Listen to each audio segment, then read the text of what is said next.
Yo, from the West Coast, I got my guy tupidYoung here with me today. What's up, bro? What's up with it? What's up with it? Man, how are you feeling? It's almost release day for your project.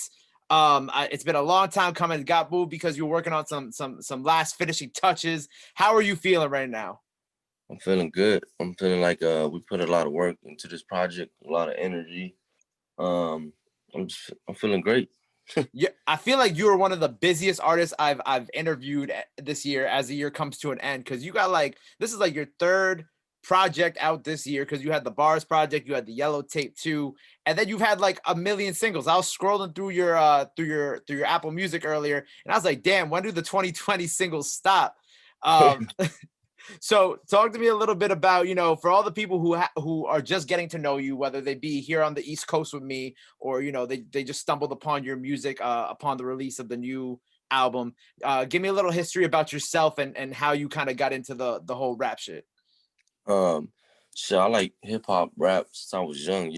I'm from the east side of Long Beach, heavily inspired by the Long Beach artists who put Long Beach on the map: Snoop Dogg, DPG, Daz, the whole, you know what I'm saying, the whole West Coast thing. And I was a kid. I grew up into that type of shit. Grew up, got into that gang life shit, whatever. Got locked up when I was juvenile because my whole family from the hood got locked up. And then I found how to express myself when I was locked up, because I used to rap for like the dudes in jail and shit. And then I made the name tupidYoung in there. Had a little proposition, like a deal in there to do. I had 9 months for a gun charge. Wow. And yeah, but I was a juvenile still. I wasn't not the You weren't an bag adult. You said what? You weren't an adult yet, right? Because you said you was juvenile. Nah, I was like 17, 16. And then I was the only Asian in that motherfucking juvenile camp. Everybody else was Mexican, black, white, and they had this flow class. I was just gonna do my whole 9 months. I'm like, I'm not about to join no fucking flow class. But I used to beat on my desk and write music. And the dude who slept next to me told me, yo, you need to get into that flow class. They record you. They come here once a week and they record you like real beats, real music. They bring the whole mic, the whole Pro Tools shit. And I was just like, man, I'm just gonna do my time. But he kept like pressing me, like trying to influence me to go. So I went, hopped on the mic. They got some shit called bless the mic when you go in there, and if you a new booty or new person they call that just got in the class, you got to bless the mic. So when I blessed the mic, he put on that Lil Wayne and Drake Ransom beat. I just closed my eyes. I just started because I like the freestyle, like without writing. So I started freestyling, and I couldn't hear nobody. I was just closing my eyes. So I took that shit off, and all the dudes in there was like, it's juvenile, but it's a lot of gangbangers, young gangbangers. And they're like, oh, cut, oh, blood, oh, essay. It's like, you hard as fuck. So basically, the dude who ran the flow class said, look, Alex, I got this lady who signed with, was it Sony? I think Sony or Universal, one of them, was like, she's doing a soundtrack for a TV show, this and that, and they want you to be on it. I could ask the judge for you to get out quicker because you started a career in here and you could do 6 months. And it was a type of song that it was like, sounded like a country song. They wanted me to do a verse though, because like I guess I was the best one in there or whatever in that camp. So I did the verse, and then my 9 months knocked down to 6 months. Oh wow! And then I got out, and then that's when I took it serious. So that's why you say, because I know you say a lot that rap saved your life. That's kind of why you say that, because it got you out of jail early, and it, I guess, put you on this obviously a better path. Yeah, you could say that. It saved my life. Oh shit, hold on. It saved my yo. You still here? You good? Yeah, you good. It saved my life from not just those 3 months, but just overall, because I got like a lot of homies that was close to me that they didn't have like nothing going on, or they did actually. They had talent. Like one of them, like my dudes are here. I got a picture of them. They both died on the same block, and the dude right here, can you see it? Yep. The dude right here on the black shirt, he was a tattoo artist. He tatted me up. He was talented. He just didn't take that path. He was on a gangbanging path, and he lost his life. So I felt like if I didn't have music, I don't know what the fuck else I would be doing. I would have for sure lost my life. And yo, so you was talking about, you know, where you were from and how you know, grew up listening to Snoop. And I have to congratulate you because I know last year you were on Snoop's project. Yeah, for sure. That's still crazy to me. How did that happen? How did, like, you know, did you reach out to Snoop? Did Snoop reach out to you? No, I think Snoop reached out looking for young artists, and they threw in Asia from Compton, RJ from LA, Mhm. me from his city, Long Beach, and I'm pretty sure and he heard of me before because he posted my shit on Instagram before. When I first got out of jail, the first video I did, which is at a couple million views, called I'm from Long Beach. It's with Trey D, which is Snoop's.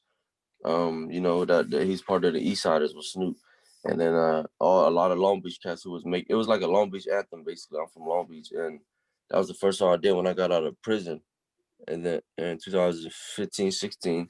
So Snoop reposted that, and I'm pretty sure he heard the buzz, so he didn't mind putting me on the album Yo, when he was looking for young cats. I love that. And I also saw you got a record with E42, which is also, you know, it's so dope seeing you working with all these West Coast legends. Legends, yeah. Well, it's crazy. It's still crazy to me. It still haven't hit me yet at all. Like, How did the E40 joint come about? Because obviously, you know, Long Beach, Bay Area, you know, how did he that hit. connect? How did that connect happen? So 40 hit me up on FaceTime. Oh wow. I did that Mando joint with Papa. Shout out Papa Beats, and that's my biggest record of all. That's like 46 million or something like that.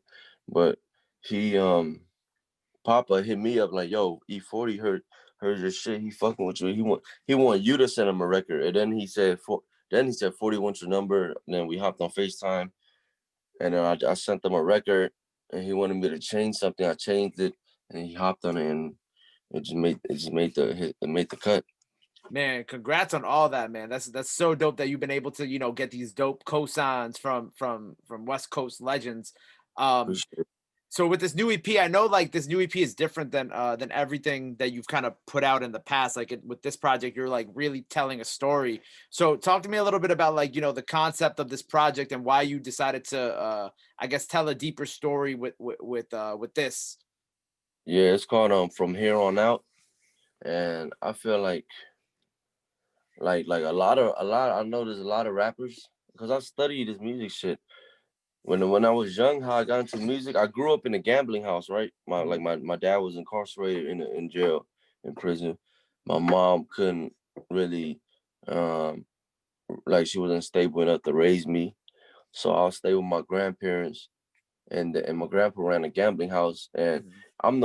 I'm a young elementary kid in the house full of old people who's just gambling. I'm bored as shit. So I turn on, and they loud as hell. So while they're gambling, drinking and shit. So I'll turn on the TV and watch MTV and BT and just be fascinated by music. Like I just love music. And then yeah, so basically that project From Here On Out is I know there's a lot of rappers when they get money, they get up, they get money, their flow changes, their music changes, and they lose their core fans that they had that they gained when they were struggling because those fans relate to that. Those fans relate to the struggling shit, not the fucking Rolls Royce Bentley mansion shit. You know what I'm talking about? Yeah, nah, I feel that So 100%. yeah, because I lost some interest in some big artists that I'm just like, what the fuck? So I just wanted to keep that, like, keep it still gutter, still keep it like I'm not there yet. I didn't make it yet. But from here, that the cover shows me getting arrested, baby mama home, my son yelling. It's not really my baby mama and my son, but some actors, and then the homies on the side shooting dice, which is like summed up my life. You know what I'm talking about? Like Like you're painting a picture of the reality that you've dealt with. that I went through exactly, and that's how music changed my life. Cause like from here on out, I gotta make a choice. You know what I'm saying? I can't have one foot in the music game and one foot in the streets shit because it don't work out well like that. You know, we lost a lot of rappers due to Mhm. still having a foot heavy more in the street shit, and we lost some rappers going to jail because their foot was still heavy in the street shit. You know, 100%. I'm always be in my hood. I'm always love my hood and be around my hood. I still be around my hood to this day, but it's the fact that the choices we make could change our life in a split second. 100%. And you mentioned, you know, how obviously the kid on the cover isn't your real son, but you are a father. Yeah. How is like being a father kind of like changed your outlook on all, you know, music, the streets, all of that? All right. You know how like I said, music changed my life, like in a good positive way. Mm-hmm. Like made me like rethink before I do shit. Because back then, before I did music, I didn't think. That's why I was getting locked up so much. I got locked up juvenile probably like 10 times, Oh adult like wow. 4, went to prison while I was still doing music. And it's like I didn't think, but as soon as I touched success, I started to rethink my actions. I started saying, I'm staying out the way, I'm in the cut. My son just made it triple that, you know. I don't want to lose him. I caught a gun case while I was already booming, like one of my best song, well not best song, but my most viral song, Mando, was out.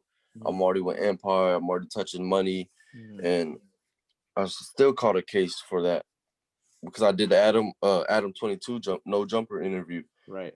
And this time when I went, this was last year, and this time when I went to the cell, and they put me by myself in a tank because too much people was knowing who I was in there. So I was just like, damn, this shit is different. And then I'm like, and I was thinking about my son because my son was about like 8 months, 9 months. I'm like, fuck, this is a whole different feeling. Like now I feel the pain that all the people that was incarcerated felt when they said, I miss my son, I miss my daughter.